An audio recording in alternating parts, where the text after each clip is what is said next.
past few years, I have become extremely rich. Today, I am going to share with you 3 simple secrets to leading a wealthy life. Madam Toastmaster, fellow Toastmasters and guests, tucked away in a village 30 kilometers south of Bangalore is the Shivani government school. The school building is a modest brick structure surrounded by trees. It has no compound wall or a gate. Its doors are open to all the children from the surrounding villages. And this is where I found my first secret to leading a prosperous life. When I arrived at the school, I saw a group of kids dressed in white and blue, standing in a row. In between them was a man with a big moustache and a big smile. The man introduced himself as Principal Ramesh. He escorted us to his room, and the children followed right behind us. As soon as we entered his room, I removed a big bag of chocolates and began distributing them to the children. Sir, today is my parents' wedding anniversary. They wanted to celebrate it in a unique way. They have sent me here with a gift for your school. I slowly picked up the box my parents had sent and unwrapped it and placed it on the table. Immediately the children started clapping. Principal Ramesh said, "Madam, thank you. Thank you for your generosity. We could not have asked for a better gift for our children. This computer is going to open a whole new world for our kids." Next, Principal Ramesh took us on a walk around the school. As we walked the corridors, moving from one classroom to another, distributing chocolates, Principal Ramesh told the children that we had gifted them a brand new computer. Without any motivation, the children started clapping, and one of the kids came running to me and gave me a hug. I was touched. By the end of the afternoon, I was moved, I was enriched. That day, I went back home and I told my parents, "Amma and Appa, today you are rich. In return for one computer, you have received the smiles of 75 children. A wise investment in it. A smart investment is one in which your dividends are multiplied. Invest in giving because it is so rewarding." That is my first secret. The second secret I found at the Swami Vivekananda Yoga Center in Jigani. I was at the center to learn yoga, do meditation, pranayama, get relaxing massages, eat sattvic food and relax my mind and body.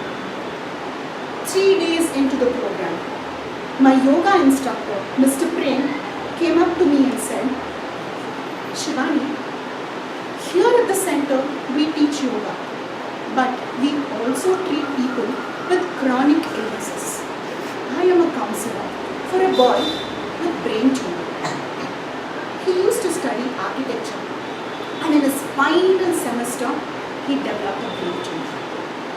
Since you are an architect, I think it would be really nice if you could come and spend just a few minutes with this boy." The next day, Mr. Prem and I walked up to the boy's cottage. Inside, a young boy with pale skin, drooping eyes, a shaved scalp, and a paralyzed body, lying on the floor. He came alive the minute he saw us. "Hi, Mr. Prem," he said. "Nishkalank, what have you been up to?" The next 10 minutes, we spent time with Nishkalank discussing a wide range of topics. We talked about architecture, about movies, Amir Khan, Shah Rukh Khan, and then I asked Nishkalank, "What is your favorite game?" And he said, "Carrom board." "So are you a good player?" I asked him. Something Nishkalank's voice dropped. He said, I haven't been playing for the past few months because I can't hold the coin in my hand. He receded into a shell and he asked his parents to move him to the other way. I felt extremely saddened because I had touched a wrong nerve. I felt compelled to leave the room, but his parents insisted we stay. His mother served us tea and snacks. After a few minutes, we got up and I walked up to Nishkalank and I said goodbye. And that's when he said, Didi, thank you. Thank you very much for coming and spending some time with me today. I'm sorry I was not in a very good mood. If possible, please come back tomorrow. I will be better. He said this with a smile on his face and he waved goodbye. I walked out of the cottage that day and I had tears in my eyes.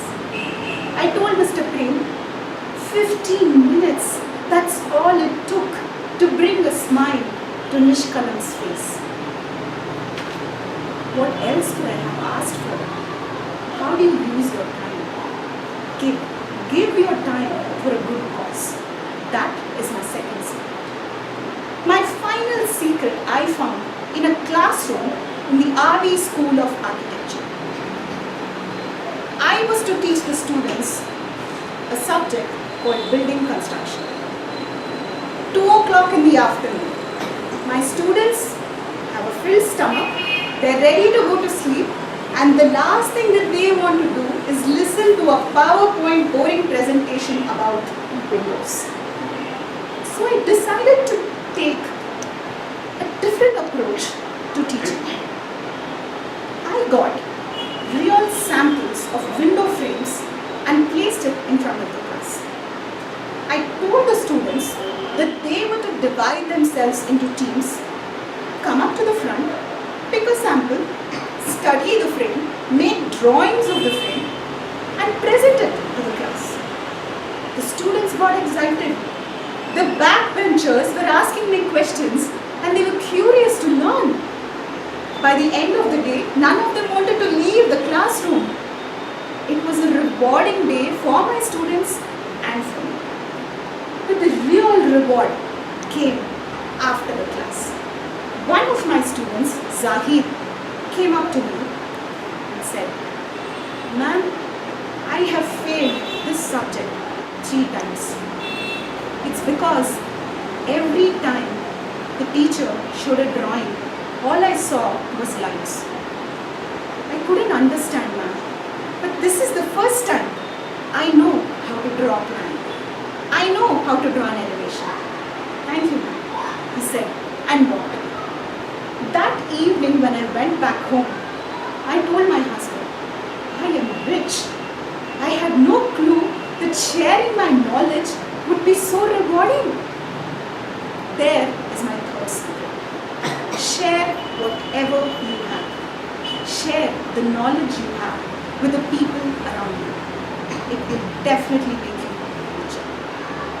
Winston Churchill said, you make a living when you get, but you make a life when you give. So give. Give whenever you can. Give in kind when you can. Give your time when you can. Give your knowledge when you can. Give because what you receive in return is so much more. Give because that is going to make you rich. Friends, richness is not the money that you have in your bank. Richness is what you have